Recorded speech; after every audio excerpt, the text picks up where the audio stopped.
Hi, my name is Kitu Kwangwa, and I'm the head of the Windy Brow Arts Center, which is a 124-year-old building in the middle of Hillbrow. And we are the Pan-African Center of the Arts. And each year we have a conversation called Thari, the moral fabric. This year we will be looking at the theme of masculinity and gender-based violence, which is, of course, the current conversation in the country.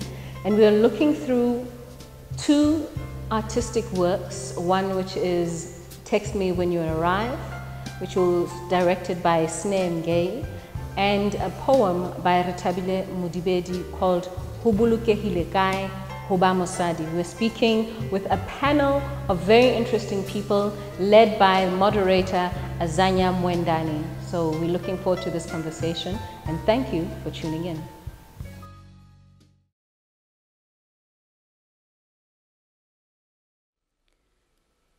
Ho bolokeile o kae ho ba mosadi e re ke lokise polelo hobane ha fela ona le popelo ha o kgathaletse hore o lemo dikae o madimabe a ho betwa ho hlekefetswa le ho bolawa jwale ekaba ho bolokeile o kae ho ba motho e motshehadi lapeng heno o phela le sebata se iphepang ka wena bosiu le motsheare empa se re se ya o rata ha o tshela seterata o kopana le se seng se kgopo se thata ore o a baleha o kopane le monna wa molata ha a o sheba a bone dikete tseo a ka di etsang ka mmele wa hao re a itwanela re a shwa re a inehela re a shwa ekaba ho bolokeile o kae ho ba mosadi matla ha re sana ona a ho lwana sekolong mosebetsing ho a tshwana ke re le ka hare ho ntlo ya khumamelo o lahlehelwa ke tumelo hoba ho dula ramautla phiri ka hara boya banku tiabolosi ka sebele sa hae a ipatile ka moralentswe la modimo jwale ekaba ho bolokeile o kae ho ba mosadi diemi dibata di harola bana ba batho ka sehloho eka tsona ha di a tswa popelong ba fela basadi baradi batswadi ba batho jo lefifi le letsholetso le aparetse mofuta ona o dinama sefubeng ditopo tsa bona di tletse didibeng mebileng nahathote le ka malapeng a bobona a fela masea a fela a tenne maleiri popelo nyana tsa bona tsa ranthangwa ke mesifa ya banna ba shweleng matswalo phofolo tse matlalo a sa thagisweng tsa ba qeta tsa ba beta a fela maqheku ka maswebe a itutueleditse ka diphahlo a betwe nama di tile ibile di chakelane di sa swabelane ebe a tšheseletswa ka mahlong a ona ka sehloho we lehle bontate ebe re fositse ha re entseng re tsebe ho sokoloha re hlekefetswa ke batho ba tlameileng ho re sireletsa tshepo ya rona ba e ripitla ba e heletsa le ka mafifi re tshaba le ha ba ka re felehetsa ba se tlohe ba re kometsa ba re metsa jwalo ka dinyamatsana re qetwa ke batho ba re tshepisitseng hore lwanela empa ba re lwabela ba re hlekefetse ka motabo thabo e fetohe maswabi re qetwa ke batho ba itseng ba re rata empa ba re lata ba re titike ha ba qeta ba re bolaye ka sehloho modimo ebe ke wena eo re mo sitetsweng ekaba ho bolokeile o kae o ba mosadi a ke bona monna le haebane a sa tle ho nna ntho e nngwe le e nngwe ka hare ho nna ya hwama ke tsitsipana meriri ya ka ya baleha ke o hloke letswalo hanghang ha mahlo a ka teana le yena le haeba o ne a sa tlo nketsa letho kelello ya ka e sentse e etsa maqheka a hore na ke tlo etsa jwang ha ka nkatamela empa le ha qeta ho fetana le nna pelo e hana o kokobela sala ke thothomela ke tatetse ho fihla lapeng ekaba o bolokeile o kae o ba mosadi ka ha moloi ha mela boya re phela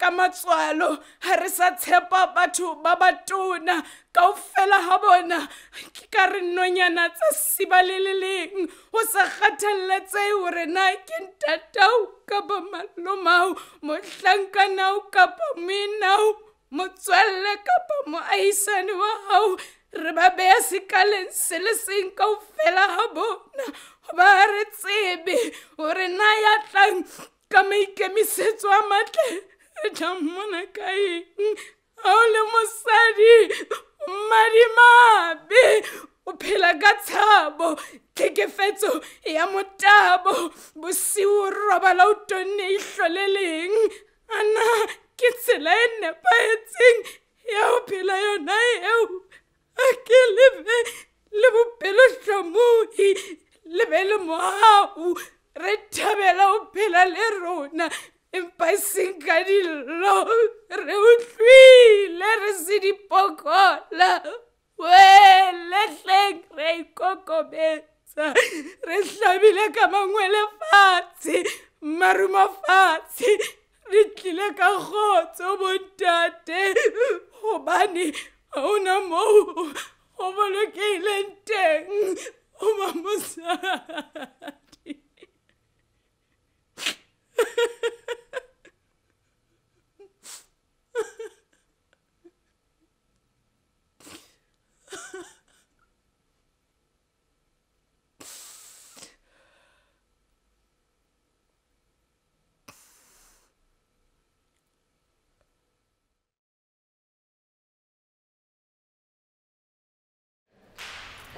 So we are back here with our second segment of the show, and this is where we get into, like we said earlier, our ideas of solutions, our ideas of a way forward, our understanding of the complexities of society, the complexities of systems, in order for us to begin charting some form of path through the field of just all of this what's going on.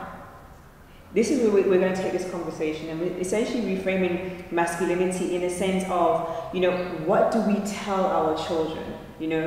What is it about the hashtag men are trash? What is it about the toxicness, and how do we cleanse toxicity out of our thinking, our systems? When do we feel safe within the construct of masculinity? We have been listening and paying attention to many art forms, but word through poems that discuss and ask, where is it safe for a woman to be? Is it safe for her to be at work? No. Is it safe for her to be at home? Well, we wouldn't be discussing this if it was a sense of safety at home. In a space where we feel as if when you come home, you kick off your shoes, you put on your slippers, and you're supposed to feel safe. Some women don't feel safe there. Other women feel safe outside of their homes than being in their home, and not necessarily because of their spouses. Maybe it's their fathers, maybe it's their mothers, maybe it's their own sons, because we also hear of children raping grandmothers. So we're trying to now reframe this thing of masculinity and pull apart and away this discussion of toxicity, and to discuss what it means for a man to be a man in today's world. Is being a man having a German sedan? Is being a man being able to buy a woman an apartment while the wife is in the house? Is being a man being able to go out and with his last rand being able to buy food and put it on the table for his family that he loves so much? What is the definition of being a man? Is it just because of his biological being? I mean, XY's chromosomes decided in the womb as to what's going to happen. Is that the definition of man? Kit. Yes. You had to go to me. Yes. Yes. We are mothers. Yeah. All right. I'm bringing up her daughter, but I also have my sons. I have my two nephews. from my immediate space, okay, and from my extended family, there are men and young boys everywhere. And hence my need to celebrate manhood. I need to celebrate it for them to feel safe in my space. For a young boy to feel safe, that I will never victimize him for being a young boy, right? For being a young boy who's growing up to be a man. Teaching him lessons, I can never replace being his father, but I can give him an understanding of how women want a man, and our understanding currently to be, and how to respond to women, and how to treat women with levels of respect, levels of appreciation, such that women can then reflect and give back that level of respect and appreciation. Is it necessarily in something in an African context, in a diasporic context, is it a European? No, it's a human context, and that is how we bring up our children, right? So, from the context of being a mother, knowing what's going on, knowing you're an aunt, knowing you're a daughter, knowing you're all of these things, what do you do? What do you do to keep yourself safe? What do you do to keep your kids safe? Wow, that question is loaded. I just wanted to give just a background, the context of this topic and how it came about to be as well. I won't go too deeply into it, but obviously everybody is having these conversations everywhere, you know, about gender-based violence. You get into a space, you talk about COVID, you talk about gender-based violence, you talk about a lot of things. And in trying to literally, at some point, you have to begin to speak past the statistics and look at, you know, really, what is my role as a human being in this? As a mother, a lot of the times when you say you're finding men that beat women were young boys that were beaten by their mothers. That is a thing that has come up. And so that toxic masculinity has a hand from women as well in that way. And there's at some point women must also take responsibility. This is sort of like this conversation that comes in. Okay, granted. What am I doing as a mother that is contributing to that? That is the first question that if I'm doing something that is contributing to a toxic state of being in this society, then I must look at myself. That's just my natural way of doing things, because what is most important is that this issue must end. And so if I'm doing something, I must stop my thing as well. That's how I look at things. And so I started to really look at what I'm exposing my son to, how I am raising my own son, and see what we're making sure that I am not contributing in that way by raising the next generation that's going to be the same way. You understand what I'm saying? So I looked at #MENATRASH. How do if my son is hearing that, what does that mean for him? He hasn't even been a man. He's not even a man yet. And he's growing up into this. How does that impact him? What kind of a man is he going to be when he grows up? Just like the young boys or young children that were growing up to so much trauma and violence that was happening during the violent time in the 80s. What happens to my son growing up in this time? You know, with so much information access, so much communication, radio, television, everything, internet, and this is what he's receiving. What is my responsibility as a mother? And that's why, you know, at some point, you know, I have to look out and say, okay, I don't know what it is to be a man. We need to reach out to different men and hear what is their perspective on masculinity. And then there's, okay, when you reach out and say, well, there's toxic masculinity. I don't want to teach my child toxic masculinity. I didn't born a toxic, you know, nobody gives birth to toxic boys, you understand? So then what is the positive things that he must be taught? And hence the conversation. For me, how do I feel safe? Women have all sorts of, you adapt to your surroundings. It's sometimes the simplest thing, and I think it's important for us to look at that.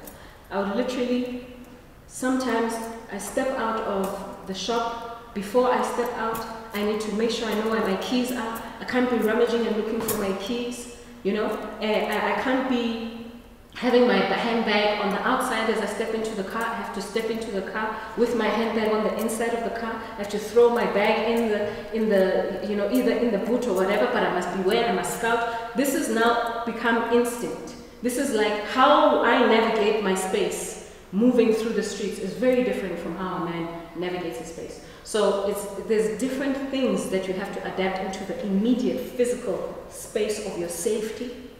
There's different ways in which you govern your conversations around men. Mm-hmm. There's different ways in how you govern yourself in a space. But then as you step into a room. You say a lot of stuff, but your stuff is vague. Yeah. It's vague, and what I mean by that is yes, you're talking about a systematic way of cleaning, breaking down, you know, and resetting. But what do you say to your young son? What have you said to him directly? When you take on those precautionary measures as a woman, where does that come from? Right? It comes from society. Mm-hmm. But why do you choose to do that? Do you know, why do you choose to do that versus, you know, doing something completely different? And the reason why I think for myself is I understand that life is life and it ends up in passing, right? And if somebody is going to take my life, they're going to take it. Yes. Right? So I don't have in me a sense of fear of many things. So it's maybe that's my foundation, but what have you said to him that allows you the confidence to know that he will be different? What can I say? This is my rule. What I have said to him is, I raise my child, then this is on a personal perspective, based on humans. You're a human being, you have to be kind to other human beings. You have to really have that kind of equality and understanding of that. There's a level in which that I have a limit to, that also I have an understanding in terms of what I can teach him. So I will invest in him. I will invest in him understanding the role of feminism or of feminine and masculine energy, that he exists in both, that he has a masculine and a feminine side to him, and both are equal. I will speak to him about equality. I will raise him in the best way I know how. But I am also limited. I'm also limited because I do not know what is masculinity in the construct. I know masculinity, as you say, from my immediate surroundings, from my father, from my mother's interpretation of masculinity, from my brothers and my uncles. That is the space in which I can say, and I will draw from. But even in their own upbringing, have they been brought up, or do they have a fuller understanding of what is positive and what is negative? Are we having the right conversations even within that immediate construct? So I feel that it is important to unpack that, and as much as I can do what I feel is best, I cannot raise this young boy into a man by myself and think that I have everything there is that he needs. And this is why the conversation, this is why we need to pull into each other, pull understanding from one another. So I will never ever claim that I have everything there is to teach him. No, definitely not. But I do think that, you know, having the opportunity to discuss and him understanding that there's a positive and a negative framework of life, you know, that is very, very important. There is good and there's bad. And that, having that foundation is what I can do my best to provide. Is that a daily conversation, Belwood? Is it a daily conversation? Is it a daily conversation? Is it something that you must time into your daily conversation? Is it and if so, how? It's a conversation and a practice. And I think the two must correspond with each other, otherwise it just causes confusion. And I think it's good that we are beginning to know how to have better conversations, but if the reality doesn't reflect what we talk about, children will grow up knowing that it's just what you say, but we all know that really, when it comes down to it, this is what's going on. Just speaking from my own experience, and I've said before that I prefer to say broken masculinity than toxic masculinity, but I grew up without a father. I also grew up without my mother. But I think growing up with out my father sat, because I was mothered, even if it wasn't my biological mother who mothered me, it sat much deeper that I wasn't fathered. I don't know why, but for some reason it did. And maybe I remember it more from the time of my life where I really was looking for guidance from a father figure, and I didn't have anyone. And from that, I've walked a journey really questioning myself, trying to understand what it means to be an African man in this world, why I represent so much of a threat, being a black male in this world, many of those questions. Fast forwarding to an adult life where I've increasingly have become somebody that many young men and some young women as well say they look to as a father figure. I'm not saying this to boost my profile or anything, because I carry these things with the most humblest sense. But the name Baba is not my given name. I feel it's a title that I've been given, and for a long time I didn't even want to carry it because I felt it sounded like I'm better, it sounded like I'm... But I finally accepted it, and I've accepted it because I have many young people in my life. And I said many, I talk about hundreds of young women and young men that I really look up to for their bravery, their courage, and for our constant conversations, our constant sessions on healing, empowerment. And I have learned through that, because in them, in the lostness that some young people share with me, I see my old self. And I have learned how important it is. And I'm not saying I'm a perfect man, that's not what I'm trying to demonstrate. But I'm trying as best as I can to demonstrate a man who's fighting, a man who can define himself and sometimes be very opposite to what happens around me and stand in that. And this is the biggest lesson I think young black men need to learn right now. To stand on your own, to not just follow what is around you, to have filters, to say no when others are going to fall over themselves, laughing at you, calling you all kinds of names. To learn that, especially as a man, because I have this young man who's who means a lot in my life, and he's 23, 24 now. He says, and he wasn't raised by me, but he is within my space now. And he says, all my life, I grew up seeking validation for other men.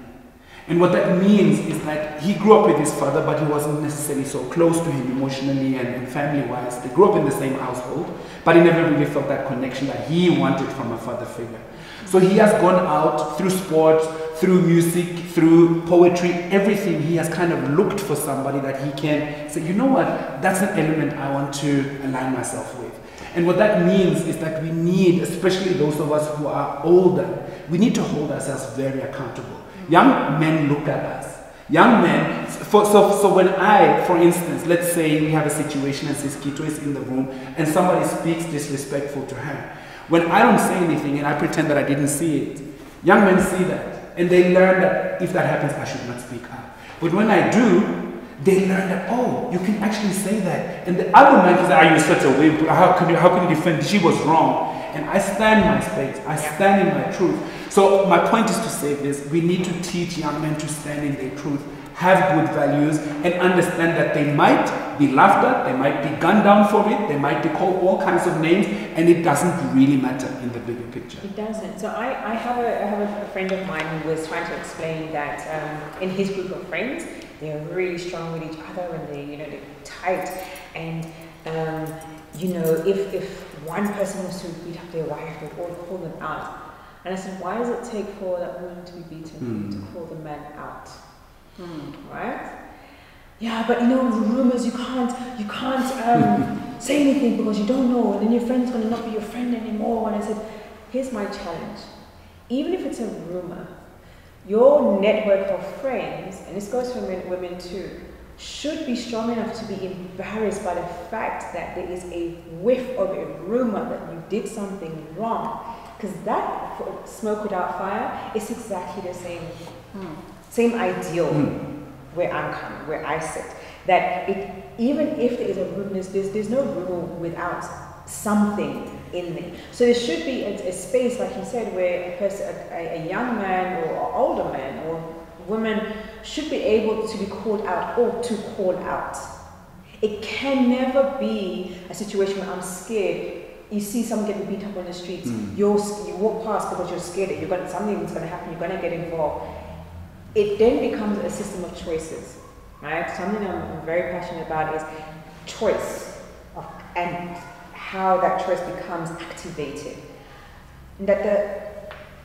Joshua, I wanted to then find from you speak about the systematic breakdown and how the world in which a 42-year-old right now, who is a father, who's a CEO, who is got their own business, there's so many things that are happening, you know, they are now speakers of Lobola for younger kids, they are there, they are part of that. He's damaged. Thank you for having me one more time. I wish to pick up one element which digs back into my initial conversation. We have a violent society.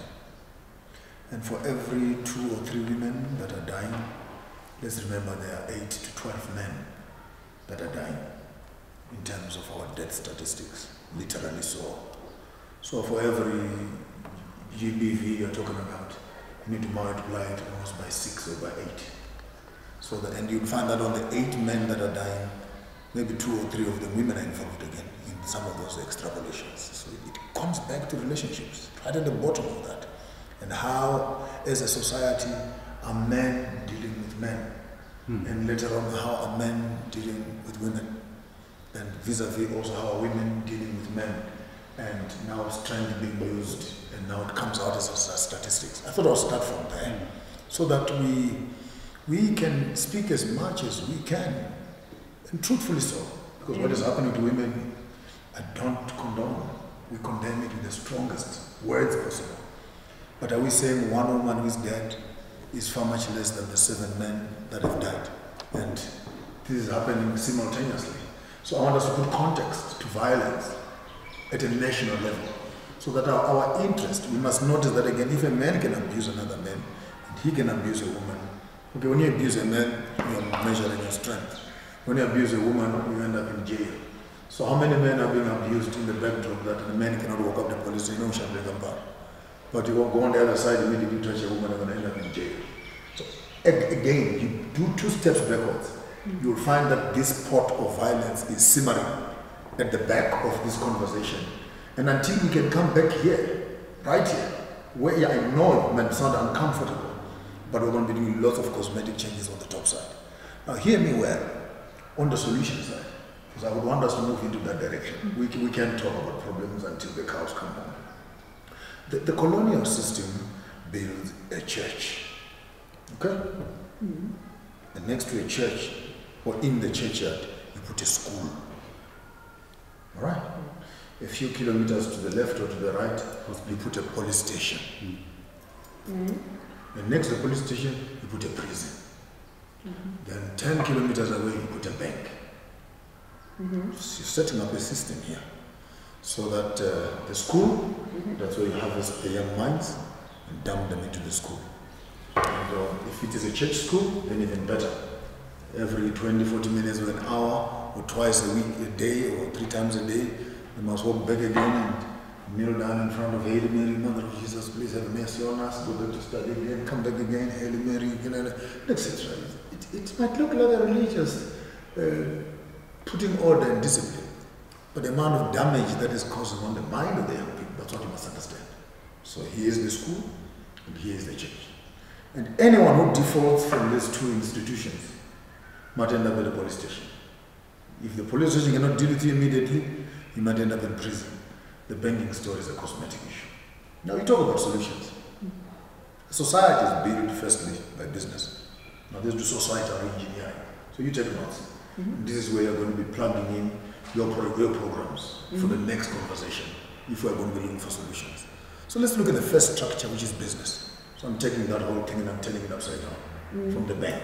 Okay. So we start off with the business system here, that there is financial abuse, both on men and women.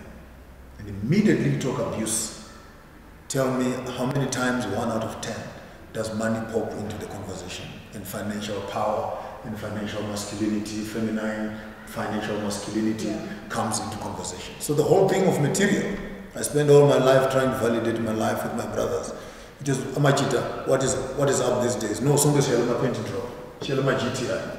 So even the one who must either build a house for his mother or get a GTI to fit with the group, the option is, mommy is in Limpopo, my guys are here in Sendon, I must go towards the group. So the group has an impact. So firstly, the foundation is the economic foundation. Then after the economic foundation buys the political system.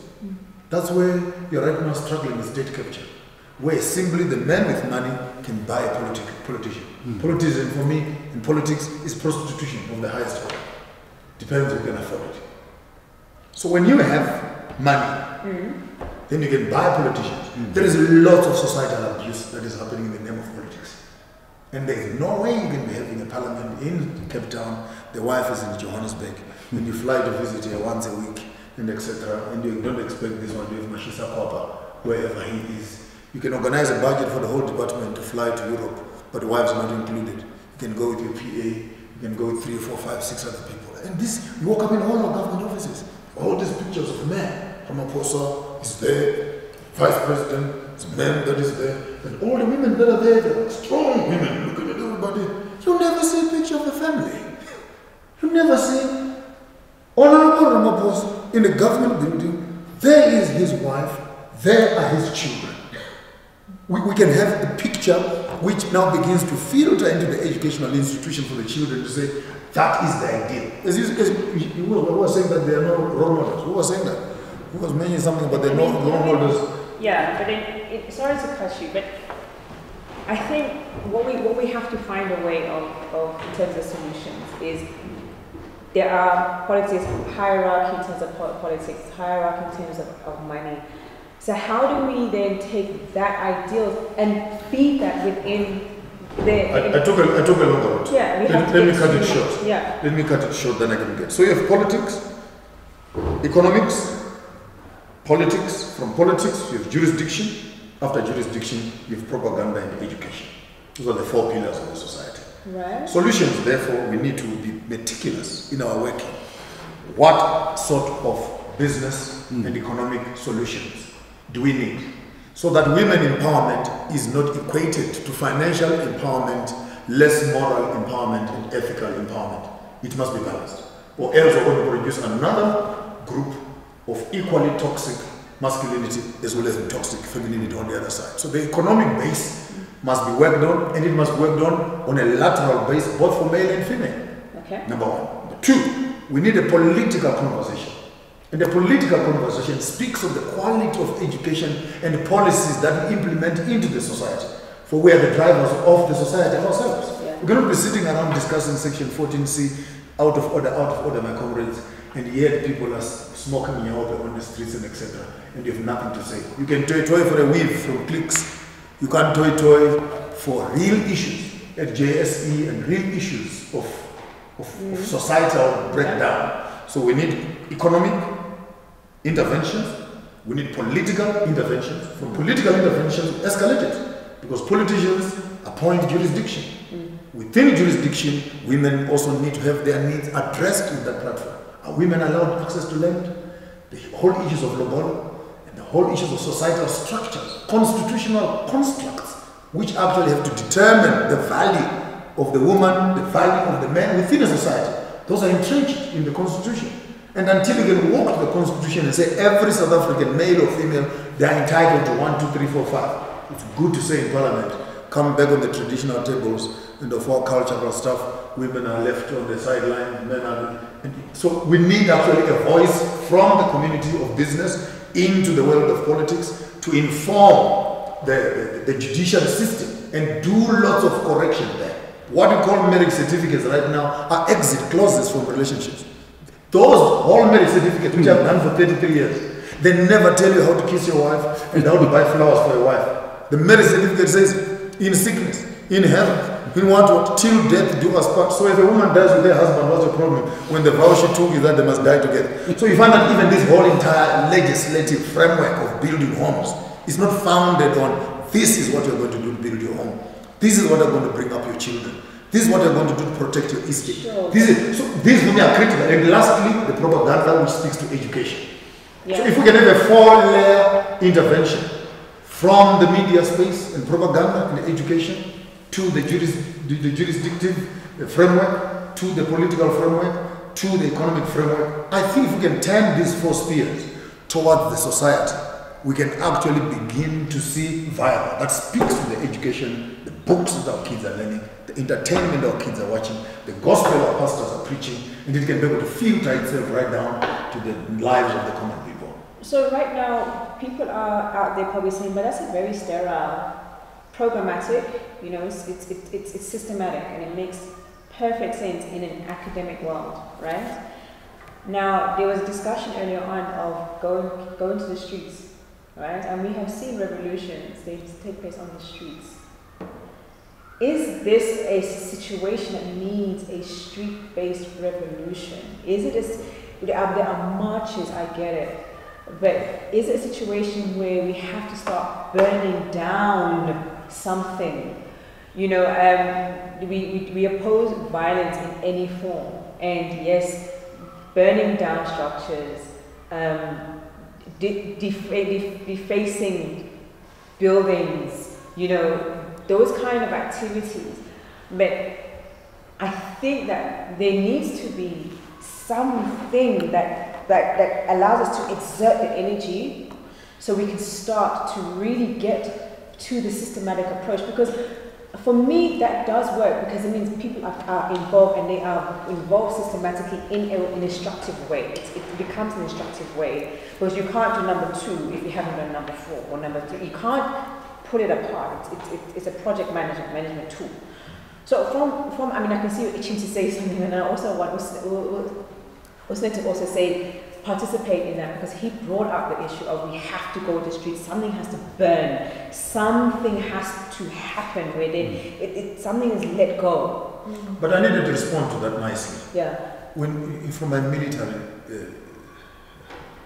reading and understanding, there are 2 types of wars. The war number 1 is the war when the generals meet on the table and they have a map of the terrain they're going to be targeting, planning where to sit what in logistics and etc. Before they can go to the barracks and tell the soldiers, let's go for war, you needed to have fought the war first on the table, so that you know which season to strike, where you're going to be refueled, and you're what, without overstretching the illustration. So by the time a commander tells you shoot at the battlefront, you don't have permission to be asking in which direction to shoot. You shoot, because we have thought about it. And I think what we're lacking today in this whole conversation, it is a directors, it is a strategic, it is a generals meeting. They've already mentioned critical departments that must sit on the table and do a military strategy around this whole femicide story. And sit the correctional services, social department, Department of Education, sit here as generals and put the map of South Africa with the map of Africa, and let's think through the issues. Let's think through the strategies. And then you from education, please go and change that thing. You from social development, please change that thing. You from collection, so that the efforts are not isolated. Yes, burning things can work, but burning things is already an execution. I am, as a strategist, I'm talking of a strategic planning session which involves critical assessments of the situation, so that we don't again do the knee-jerk reaction and we end up again exactly where we started. Long term, instead of, yes, we need short-term exertion of energy, but we do need a long-term framework in order for this as one societal ill to be dealt with. I can see it itching. No, I agree with what has been said, but I just wanted to bring in, because what makes this a complicated conversation is also that we need to do something long-term, something short-term, we need to do something now, and we need to do something later. So whatever side you enter the debate from, there will always be another opposing view to what works better. But to speak about things that we can do now, because I don't trust our governments are really going to make this the issue that we want it to be. Yeah. So I'd like you to expand on what you mean when you say we should declare war against the violence against ourselves and our communities. But I wanted to just mention something. I've spoken about broken manhood, and my experience is that broken manhood can be, we can unbreak the brokenness. Yeah.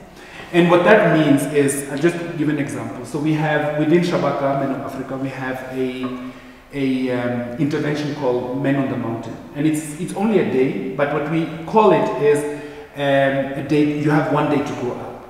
And what that means is you'll be confronted with your immaturities, your excuses, your unaccountability, and we actually go to a mountain when it's not locked down. And we go and we really drill a certain introspection into men. Like, have you thought about this? Do you understand? Why do women complain about what? Why do women have an issue with what? And you cannot say, yeah, you see women. No, why do you think? And you really need to go into what is our script as African men and African women. And then, at the beginning of that conversation, we ask, what is your first encounter with sexuality? Because we speak a lot about how in the space of sex, which is supposed to be reproductive and beautiful, has become one of the most harmful acts in many, many women's and also men's experience. You will be shocked. I would say, I mean, we've been doing this for about 6 years now, twice a year, and I would say that 5 at least, if not more, out of 10 men would start their conversations saying, for me it started when I was 4. For me it started when I was 6. For me it started when I was 7. He's like, what do you mean it started when you were 4? What happened? Somebody addressed me, somebody touched me, somebody did this and that. But didn't you speak about it? I thought I couldn't speak about it. I was told I must never speak about this. And as I grew, when I started to remember what happened to me, I didn't want to speak about it because it masked me as a non-man. Or even in the case where men or young boys have been touched by women, because that happens a lot and we don't really speak much about that too.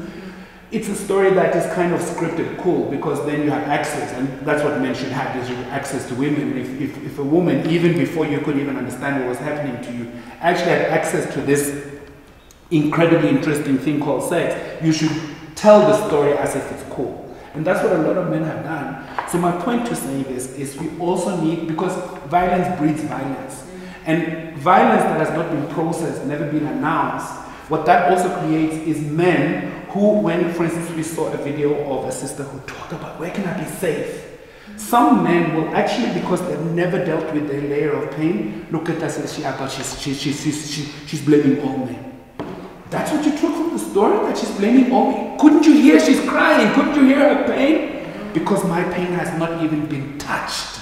I can't even hear it. So I'm trying to say that we need to do something about men's healing. And I don't want to put that on the shoulders of women, because there are many women who also want to help with that. But I'm saying, as men, we also need to take some accountability for what we need as men to get to a point where we are reliable counterparts, where we understand that trauma breeds trauma and that we cannot continue this cycle. So healing places, we need to revisit initiation. I'm scared about the initiation practices we have now, and I don't mean we should stop them. But do we talk about gender-based violence there? Do we understand what to do when all the guys are going into this other room and they have access to sex? What am I doing in that situation? I'm 16 years old, I'm at a party, I don't know what to do, I've never heard anybody say anything about this. What do I do then? Do I call someone? Because then the next day you know what's going to happen to me. Everyone's going to tease you. You understand? If teasing, I mean, they might even come for me. You understand? So the thing is, we need guidance. And there's a writer, an African-American writer called Amos Wilson, who I really recommend people read. And he says, men, African men, more than African women, actually need to be guided into manhood. Because from the different choices, from how to understand our bodies and our thinking and what is manifested throughout society to us, we get lost. So it's not to say that men are useless, that's not the point, but we need to be guided. So when we are in societies with that guiding process, often it's broken, often it's just doing half of what it's supposed to do, we also get a result in terms of what we now refer to as toxic masculinity, that we need to take ownership of changing. We do. We're going to have to release that Joshua just now, because you need to go. But before, I just want Kito to have I don't know if it's a response or an opinion based on what he was trying to kind of unpack from that point of view. And I also wanted to know, is it constant dialogue? Is it constantly having these conversations? What is the change mechanism just for general people, for them to have or to start living a different understanding, different reality of gender-based violence, and how they can be part of even a microcosm of what it's trying to explain, of a new kind of systematic influx of, because once you within your house and you have a conversation with your neighbor, and your neighbor has a conversation with that neighbor, and even if it's not going to the streets, It is spreading like wildfire. What is that thing in your mind? Yeah. Yeah, I appreciate that. I also appreciate the kind of strategic framework and approach to, you know, reform and moving forward. I do feel at some point, you know, and I guess that's where what I'm missing in your conversation is, where do we, and at risk of sounding cliche, call a thing, you know? Where at some point, because before we can even start saying, you know, this is how we're going to resolve it, we need to know, when you're saying to the Minister of Education, you change that, what is the that he must change, that addresses what? You know, because we're not talking about the that. We're not talking about the what. You know, if you're speaking about vulnerability in men, which is almost within its sentence, almost sacrilegious in some spaces, as though men are not allowed to be vulnerable. Yeah. I think teaching that is the beginning of that. Really, really communicating the vulnerability that human beings are allowed to have, and normalizing that. Normalizing vulnerability for all people, that it is normal for that. Those kind of conversations, I can see, yes, conversations. There's only so much that you can expect systems and structures and government to do. But myself, yourself, all of us as human beings within our own construct, responsible for our own actions and thoughts, and once you come into a space where you are now conscious of things, if we have played a production like Text Me When You Arrive, and we have looked at a poem or heard a poem like Hubulukehile Kai Huba Mosadi, and you are not touched by this, you know, I don't know, but if you are, you have in some way a responsibility, I feel, to communicate how you have been affected, and how you feel, whether you feel it is important to kind of like share that information, share work like this, which is there all over the country by different artists in different ways, and begin to also affect other people to have a conversation. Snare spoke in the last segment about how he was confronted, you know, by directing this production, you know, by some of the issues that it dealt with, and how he recognized himself in some of the ills that they were speaking of.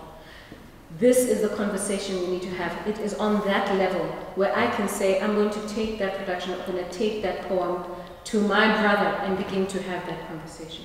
I'm going to take it to my uncle and begin to have that conversation, and allow him the vulnerability of recognizing maybe where the wrongs are. Not only in, I want you to know where you went wrong. It's not that kind of approach. It's kind of like when we're talking about gender-based violence, because now this is a tagline that kind of like encompasses everything. And there's an umbrella term that like sweeps over and it paints everything with one thing. We're not getting to the nitty-gritty. We have to get to, I mean this. I mean this action here, and this action there, and this experience here. And then bit by bit, we recognize both ourselves, because you were speaking about how at that first point when a young man, Ashela, like a girl or something, and then she says no, you know, and then the guy doesn't know whether that means stop or proceed because she's playing hard to get. And then she also learned, Uguti, you must make them work for it. Yeah. You must let them, you must play hard to get because he must earn it. Do you understand what I'm saying? So that's another conversation as well. How do we reframe that? And we both take the responsibility and we look, okay, from the beginning, let's just look at Masishela here, when you're trying to propose somebody. What does that look like then in a space, where, in a healthy space? Like sometimes we really go really above in such a, when the simplest things is the root cause, is the seed for where we are right now. So how do we call a thing in that space? What does that look like? You know? Do we have to say, girl, I like you? No, sorry, I'm not interested. Are you not interested, or are you playing hard to get? You're playing hard to get, okay, I will earn you, but if you're not interested, it's okay, I'll let you go. What does that look like? You know, because when you say, it's an actual situation. When a young man is then in it, what does he say? That's literally what we're saying. What does he say in those simpler spaces? And that's the kind of work we're trying to do. I want to do a parting shot, then I Yes. can be excused to go. And thank you very much for that very timely, like an alarm on the midst of the conversation. The military man in me, and who loves justice, would take you back to the community where a rape case has happened. A young girl has been violated by this man or found in the act. Like cold-blooded, boom, it's here. If you want to know how people feel about violence, leave that man in the community for the night. Then that for me will give you a sense of justice, of how people really feel about GBV.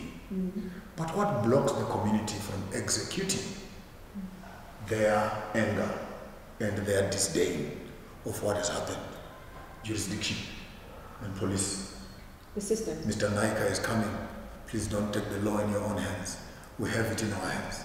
And what is happening in the hands of the government institutions? When I'm giving you that structure, I'm not avoiding. If I was the judge with all authority on the jurisdiction, I'll get that piece of furniture, I'll cut it, and I'll feed the dog in full broad daylight, and the dog will chew that small little penis in the sight of all men. I would lock up, I would hang up, I would kill, to send a deterrent message. But that is at the tail end of the conversation. What do we do between now in terms of human rights and all these other civilized sort of ways of dealing with our jurisdiction, constitutionalism, the absence of the death penalty? So it's going to get a bit murky and messy. So my ideology of giving you a structured form is fully because I'm aware of the parallel constitution in which we are laboring from. If I was supposed to be reckless, I would say here, every community, when you find a rapist, that is caused that, and you have undoubted evidence that this has happened within a jurisdiction.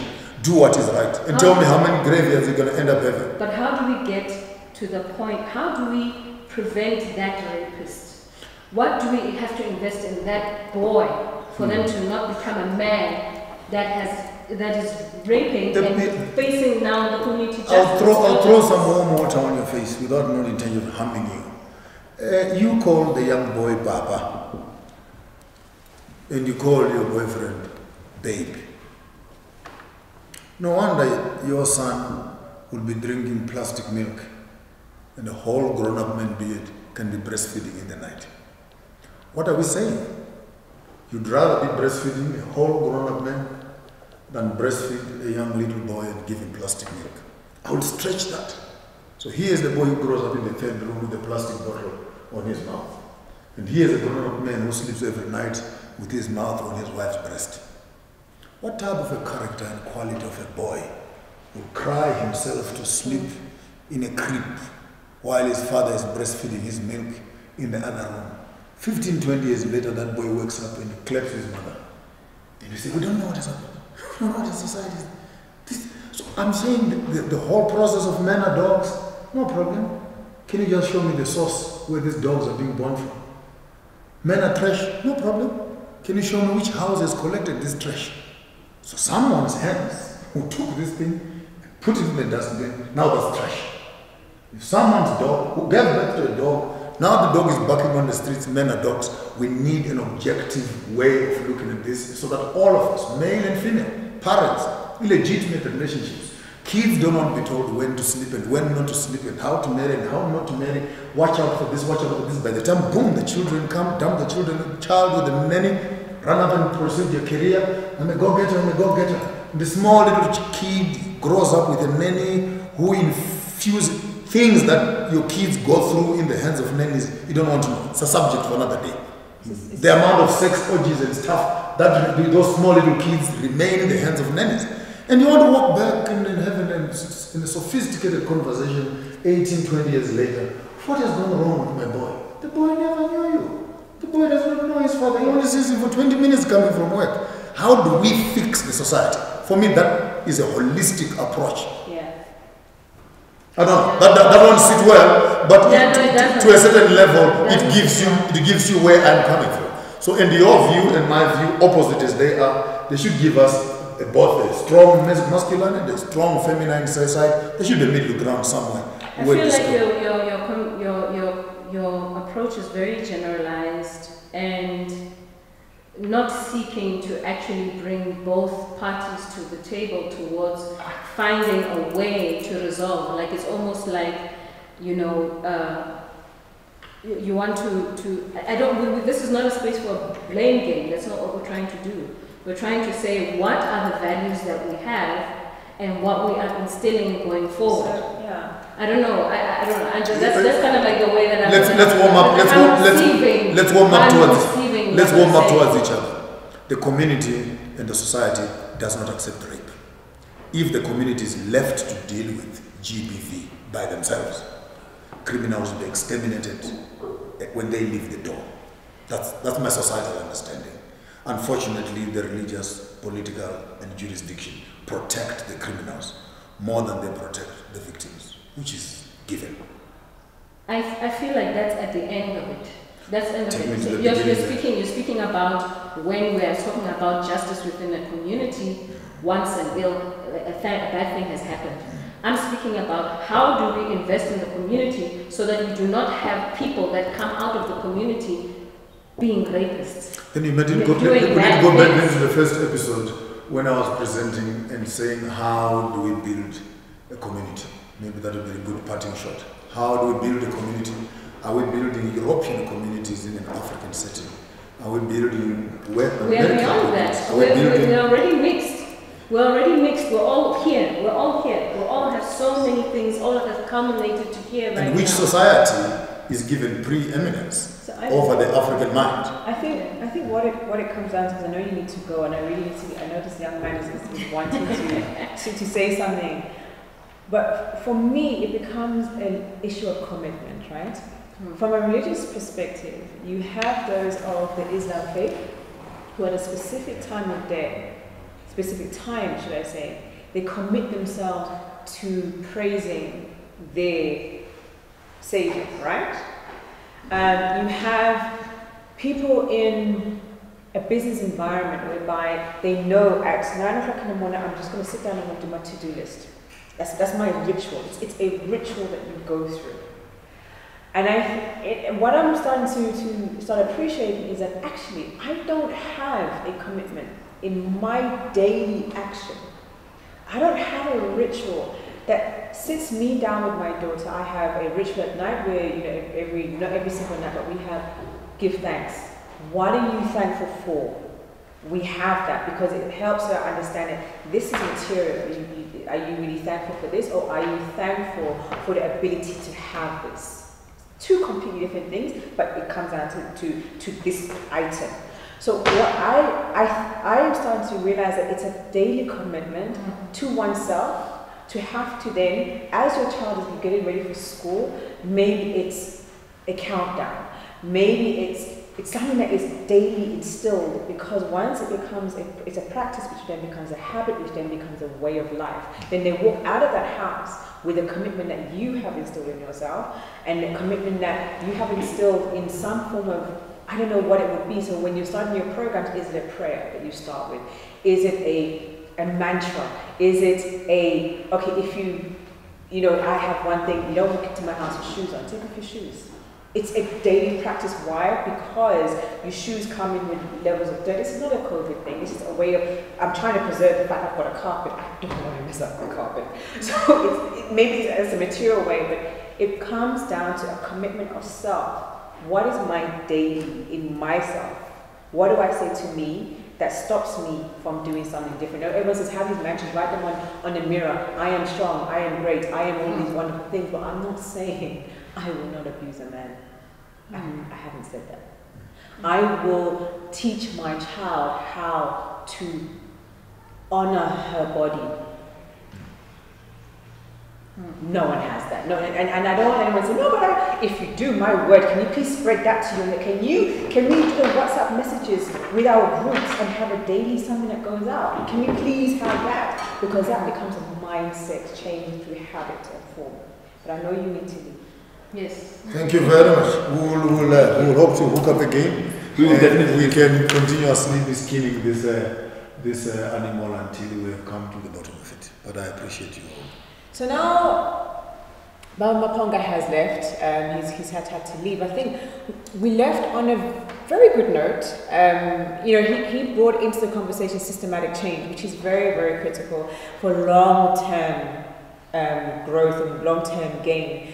Understanding, however, that the system that we're working under is not necessarily the ancient African systems that we have now we're starting to unearth, okay? And I say this very deliberately, now we're beginning to unearth, because all of those systems were hidden from us, okay? You are an expert in Mali, so you understand what I mean by that.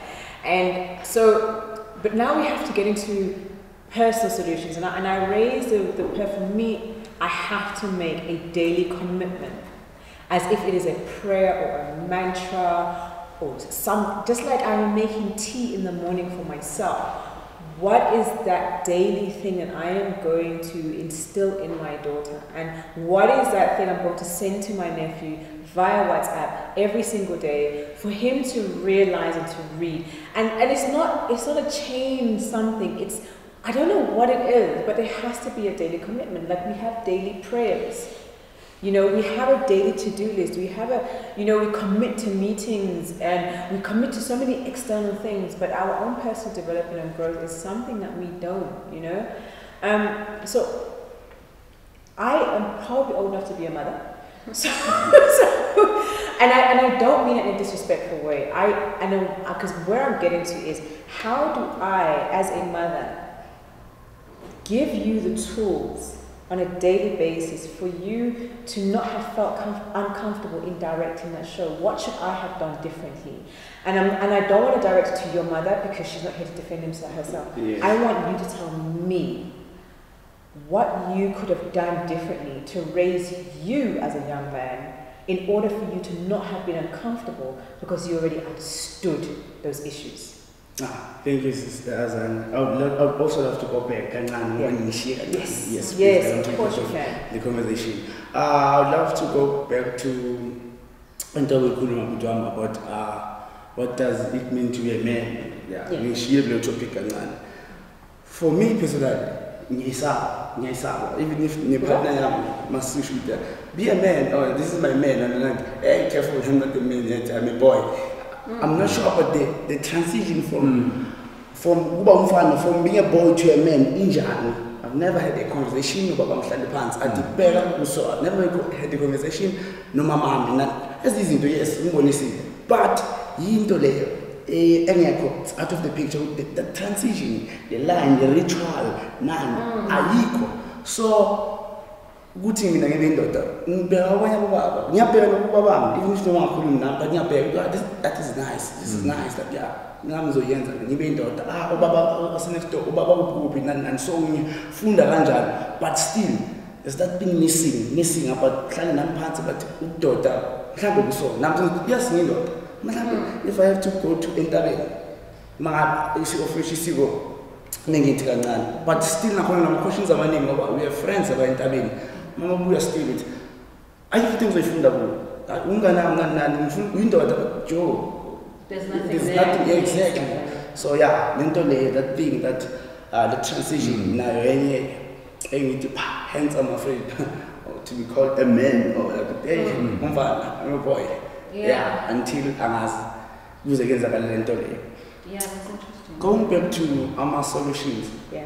Our solutions now. Going back to declaring a war against gender-based violence. At first, I was not talking about it. Okay, let's spend it now. That was the last level for me. That was the last level. Yeah.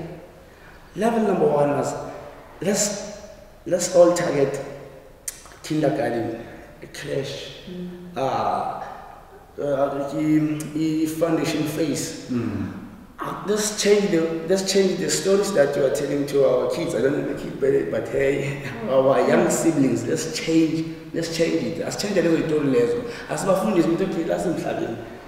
kunje uso mntanami ukuthi uhlophe umnandi nanandi izingwane bwana no singabantwana siyakhula sitsheleni izinto wazi ukuthi mntanami umuntu omnyama lo mbala lo ukhuluma into eso ngawe ichaza into eso unenywele eziso ukama kanje or ugcina ngendlela eso isuka somewhere even if awazi konke but ngibuyisele emuva okay so ukuthi maybe na oyazi yonke history black history nanani but still lokuncane nawo share nami as the question kuye ukuthi ngabe bomama enzani share with me ekhaya akube so ukuphatha abanye abantwana bangaphandle udlala abantwana abadlala badlala abanandaba ukuthi umlungu umnyama unjani nani umntwana bangithanda mafike abantwaneni boom siyadlala thina nathi abazali asigqugquzele into le ukuthi guys thandana nidlalani so phathana kanje nanani ezabantwana nanani ayiye futhi esikolweni grade 1 grade 2 kindergarten foundation phase ayibe lapho kube ne-subject, a proper subject that will teach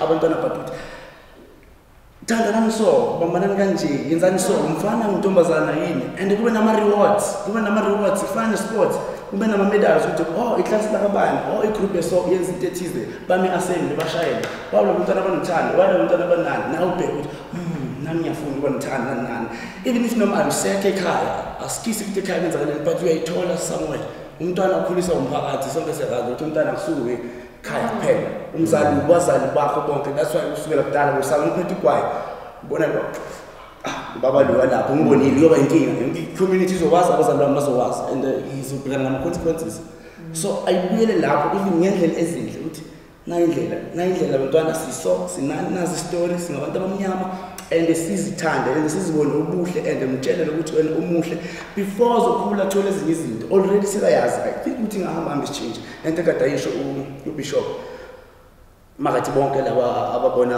balimala abazali badliwa izinja nangani manje sabana 35 sabana 45 basalimele nalabantwana labo mangacala manje yonke lezi zinto lezi apply nabo 35 nanani zizobalimaza ngendlela ethize zizobashape ngendlela ethize engaphuma into enhle so i-10 cent yami about ama-solutions engicabanga ukuthi ngingafisa ukuba nomama onjani ukuthi thanda ubani thanda umntana thanda intombazane thanda umfana not to say ukuthi intombazane umfana ame ngiyamthanda hayi ngendlela ukuthi but kube naleyo respect and kube nalento acknowledge lo mbala acknowledge history acknowledge inywele acknowledge ngoba yonke into yethu inesiciko inestem isuka somewhere so ayine mistake ayingani inestory so masiyilahla from young age angasayibamba sesibadala sesiyazi inywele zethu senjanjani it's too late yazi impumlami siflat so amastro zami angikhona then senyazi but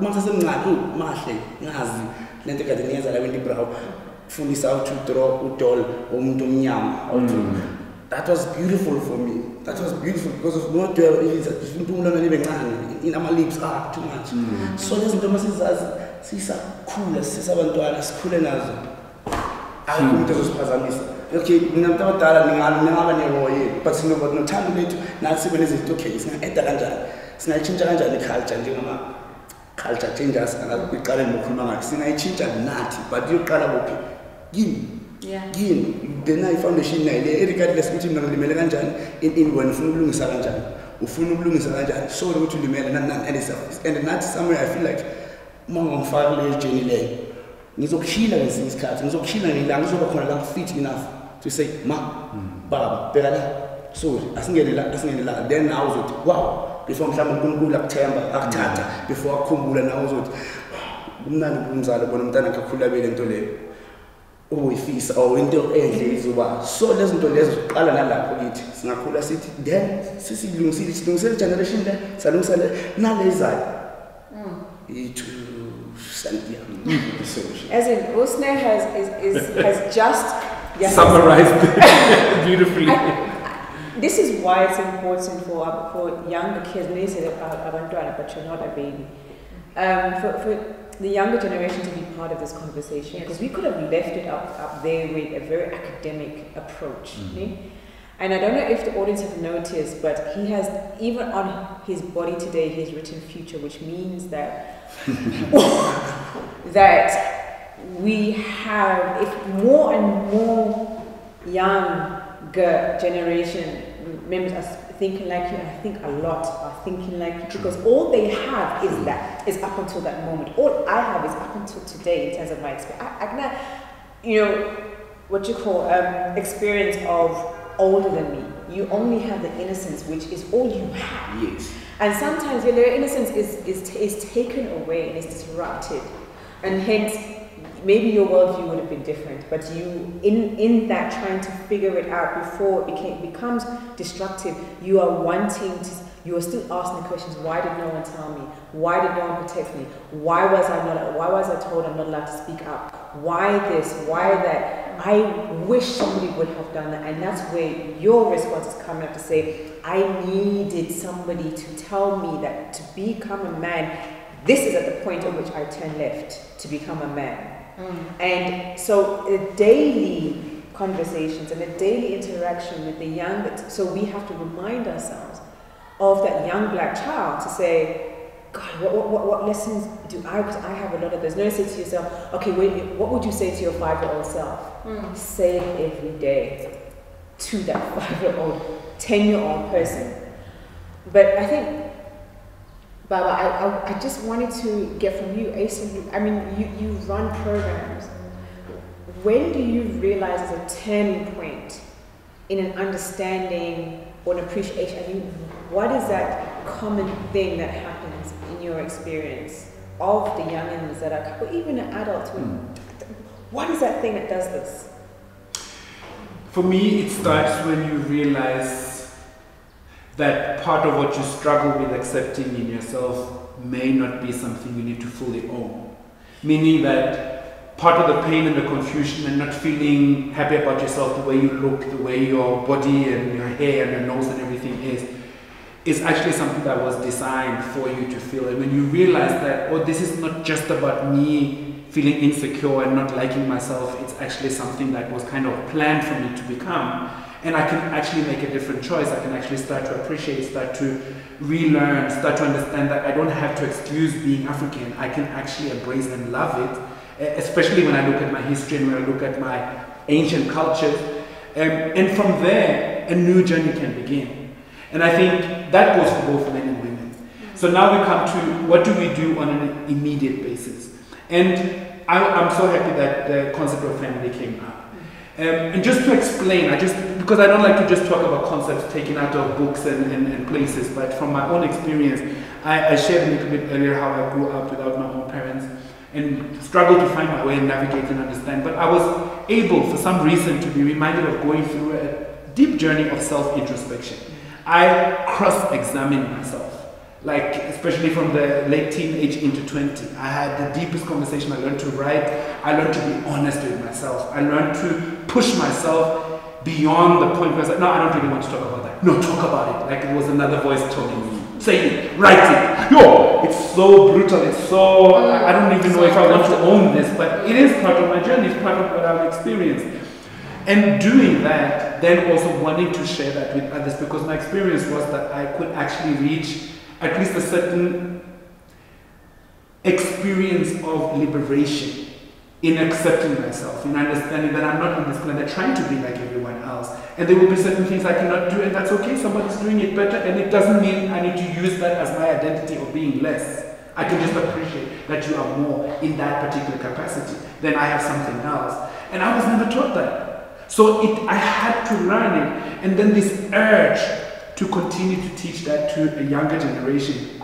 So my home, together with my wife, we have decided to have a very open home. We have young people who come and stay with us at times, stay for longer periods, come and visit us. And what most young people know is that when we call our home an organization, Ebukosini, which is the royal home. And what people know is that when I get there, I'm not going to be judged. Even if I say I did something that I now understand I shouldn't have done, the first question is, how could you do that? Are you crazy? That's not going to be the first question. It's like, what are you all thinking about that? What have you done to change? Well, how do you see that now? What have you learned not to repeat that mistake, for instance? And through that, and I think actually young people around us are screaming this message. Snake's just putting it in a very understandable format. But even in those formats that some of us, when we reach this age, don't understand, because it becomes violent, it's disrespectful, they look at us in a funny way, they don't want to greet us, things like that. Many young people are angry. Many young people are saying, I've been trying for you to see me and you really ignore me. And all we're saying in response is that, yeah, but you see young people, you need to dress a certain way, you can't walk around like this, you can't talk like that. Why not? You were not there when I needed to learn this. Where were you when I was supposed to go through this lesson? And now because I've tried to find my own way, now I'm going to be criticized? So this comes also into violence, because as we have established through our meeting is that yes, gender-based violence or violence against women is a specific form, but it's not the only.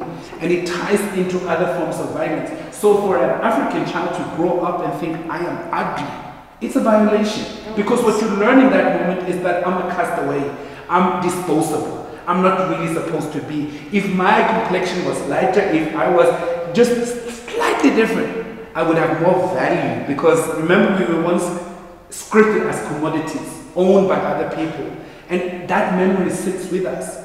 So I'm learning as a boy, I'm hollering at light-skinned girls because that's what I've learned is value. And she might walk away, be taking, at least my complexion works, at least I can use that asset. And even if nobody respects me for who I am, at least I can use my looks. And this is what a lot of young girls know, that if they may be dark in complexion, but they have a particular structure that they can use to get attention and use to be seen a little bit more than others.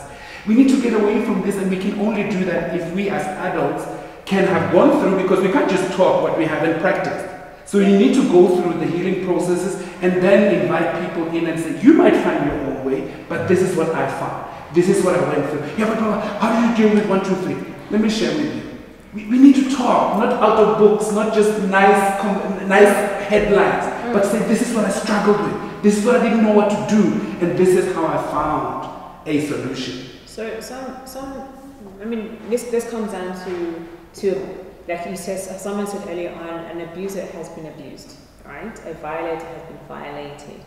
But then you just straight up find people who maybe they've watched too much TV and they haven't been violated, they haven't been abused. They live in a very plush situation. Maybe their parents have a lot of money, but their parents spend a lot of time with them. So there's no real material reason for a person to end up being the way that they are. So I guess it's that element of choice, and maybe that destruction of a moment in time that then either takes them in one direction of just being bad because they're proving something to the world, or they're bored, or something along those lines. Because again, we have to accept that some people may just feel like, actually, I just want to be violent, for goodness sake. Because, but again, something happened, probably happened in their lives for that decision to have kicked in. Because there is a moment in time when you can choose, all right? Maybe you don't have the tools to recognize a choice. Like, you don't have the mental tools, you don't have the emotional intelligence to recognize a moment of choice. But there must be something. So I think in kind of rounding up, like I said earlier on, we don't have all the answers.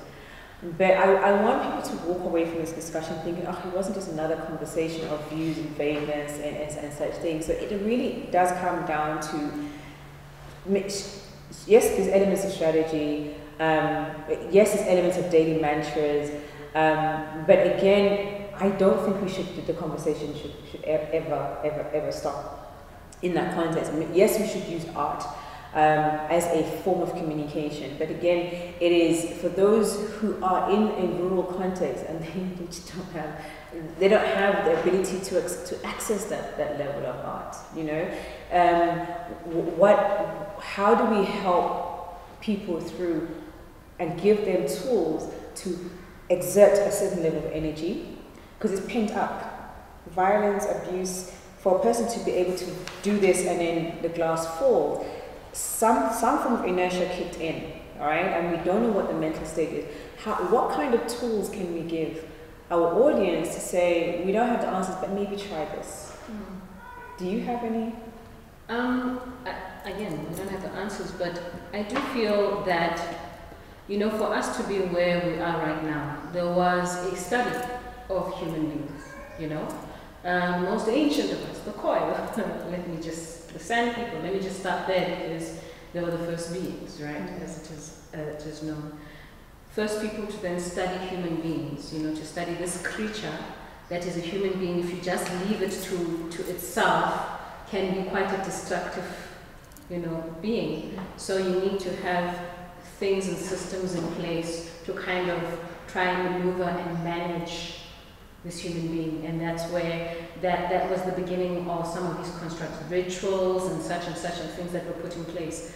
But I think in every culture, race across the world, there's an understanding and a recognition that at some point, which I'm glad you brought forward, there needs to be an intervention. At some point, there needs to be a coming of age intervention.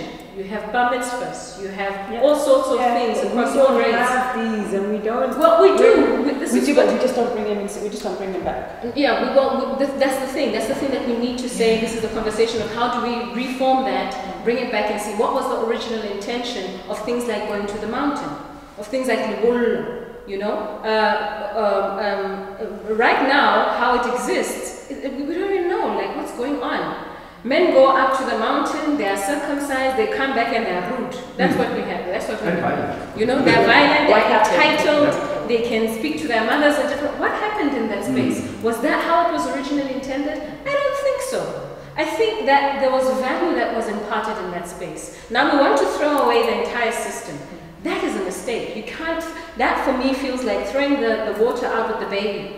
You know, there was value in that space. There was an intention. It was an intervention because it was recognized that at some point in a human being's life, there has to be a point where they have to get out of understanding what it is to be a child and get into understanding what it is to be an adult. Because also at some point, accountability comes into play. When I look at you, I don't look at a boy, I look at a man. Which means that there's responsibilities that I expect you to hold. You understand what I'm saying? In my interaction with you. So at what point were you given that? You know, because when you are moving in society, nobody says that is a boy, they say that is a man. And therefore there's a certain way in which you behave that I expect from that person. And that was the space in which this was nurtured and created and put into place. But how it exists now, it is some of the root of that broken masculinity or the toxicity that is then, you know, put into the purity of it all. So I feel like those kind of systems is what people did depend on, especially if you're saying in the rural setting. That system was in place for that. But also because of the huge intervention that you colonizing and such, all of that kind of like was lost. So many people who were the true custodians of it lost the intention, lost the information, lost the importance of how to actually and why did we even have that in place to begin with. So these are some of the systems that we have to look back and say, okay, my son is in his teens, he's coming of age, or my daughter is in a coming of age space. What happens? What happens? What do we do? Where do we go? What is today or the modern version of initiation in that context? You know, is there a space? Is there an ebukosini that he or she can go to? Is there a camp that he or she can go to? Which is something that I'm working on. That begins to, you know, to have those conversations, have that space and saying, you know, this is what you're going to deal with in adulthood. This is some of the issues you're going to face. This is, you know, who you need to form and expect for, not who you need to, but you need to at some point form and have expectations of yourself that you value for yourself and say, this is how I want to exist, this is not for me. This is for me, this is not for me. And teach people how to make those decisions for themselves. You know, be able to make that.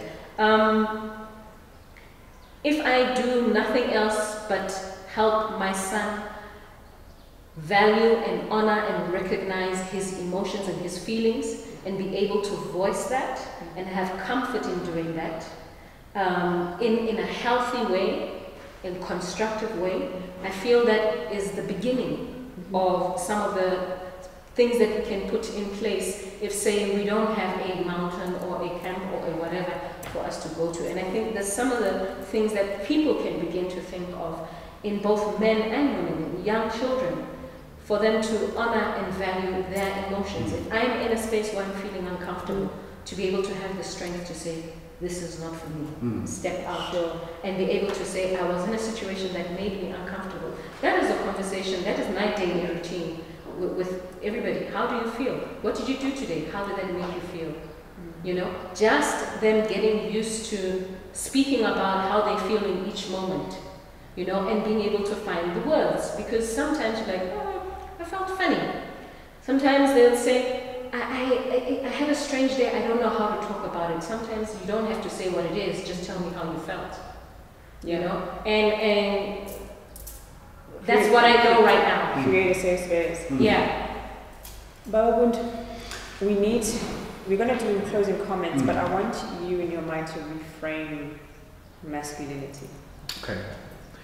So I would say that instead of the word masculinity, I would say that culturally there are certain expectations from a man, and most of them speaks to values. Some may speak to a certain role performance, a certain responsibility, but mostly speak to values, how you hold yourself, how you construct meaning around your life and your talents and your skills, how you welcome and appreciate others, how you value family, and how you navigate your journey in life, even when it works against you. And I want to frame it together with something that's said that it just sits within me right now, and I realize how this is the story of so many men. I was never really told that I'm now a man. I was never really guided in to say that these are 30 of the qualities I want to see now, and here are some of those that I want you to build. And now you can call yourself a man. Because what I realize is that I often, maybe because I've worked with this for so many years, that for me now it's become part of who I am. Sure. Not because I'm perfect, but because I don't think it's strange to talk as a man anymore. Maybe I used to. So when I ask men, talk about this from a man's perspective. A man's perspective? Like, I don't know, is there a man's perspective? Seriously, it sounds strange, but many of us men have not, and if I do that, am I not then holding myself up and say, me as a man, and I don't even own anything, I don't even have a job, I don't even have an income, my girlfriend just left me, like, how can I be a man? So, one thing I wanted to attach to this is, right under violence sits fear. Fear, and it can be so many different forms of fear, and we live very fearful lives. And I'm not saying it's worse for women or for men, but what typifies many men is that they cannot talk about it, and they will even oppose it when you say, but I think you are a bit fearful. So no, it's not that I'm fearful, it's just that I have certain things I don't like. Like, that's what you would want to say, because that sounds safe. So if I can't even voice that I'm fearful, if I can't even voice the insecurity, if I can't even voice that I actually hate myself, it has to go somewhere. And when I said that, I don't think I have to deal with what happened in the past, because I'll work it out, and it's not like I'm depressed all the time. But what? You're my girlfriend and you say that I'm not valid, or you were not thinking about me, or you sent a message to Sipo, I'm going to have to do something to you. I'm not trying to trivialize violence. I'm just saying that it sits in a certain space, and by you're talking about tools, when you with your child, and you can't start this when your child is 18. You need to just start from 2 years old. Build and build and build security that you're supposed to be this person, you're supposed to have this talent, you're supposed to be who you are, and build that security instead of allowing it to become insecurity. That doesn't mean that the life of this person is going to be nice and beautiful and everything is going to be easy, but this person can navigate, this person can make choices, this person can come to Siskito and say, I don't know what to do in my life right now, can you give me some advice? Instead of Siskito say, what's wrong with you? No, nothing, I have to leave. Because that's what many of us do, because we feel the moment we open up our mouths and say that we're not mastering, what it seems like the whole world expects that everybody must just know who you are, what are you doing? You are so silly and stupid. So let me just say I'm fine, that you never speak. Fine. For me,